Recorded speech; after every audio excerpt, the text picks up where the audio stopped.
Well,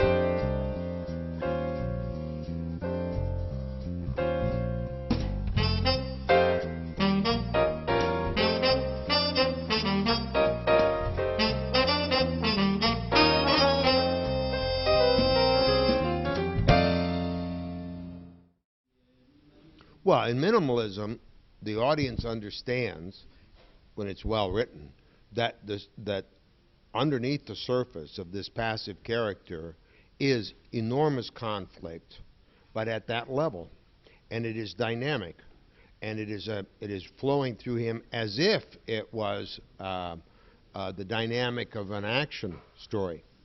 And so the audience understands that this character is struggling within herself or himself, along with the other people around him, but that there's a struggle, a dynamic struggle for meaning, or for whatever it is the character wants.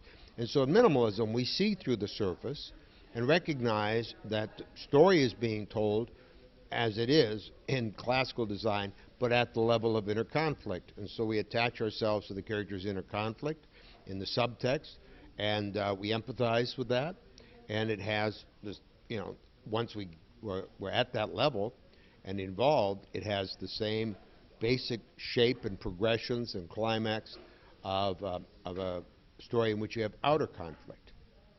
In anti-structure, we substitute, for example, coincidence for causality. And so in a film like Run, Lola, Run, we see her life 3 times over, each time changed by the coincidences. But we understand it's what she wants, her struggle, 3 different ways, but each time it's told, there's a different set of coincidences, and we get a sense of the randomness of things and the absurdity of things. And life is absurd is a very meaningful statement. And the feeling that you are caught up by empathy with this character in an absurdity can be very moving, of course. And so they are, as I said, just variations off the classical theme.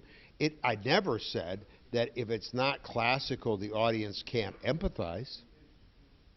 And the audience has, certain people, at least in an audience, have flexible minds that allow them to see through the surface to the deep inner conflicts, especially in minimalism, or the maximalism of anti-structure is to take all of this and throw it like dice across the table that never stop turning, and that it's all random.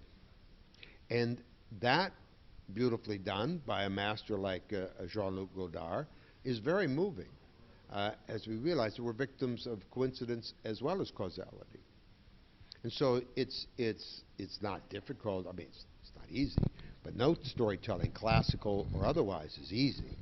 But it's not difficult to draw people into strong emotional relationships anywhere on that triangle.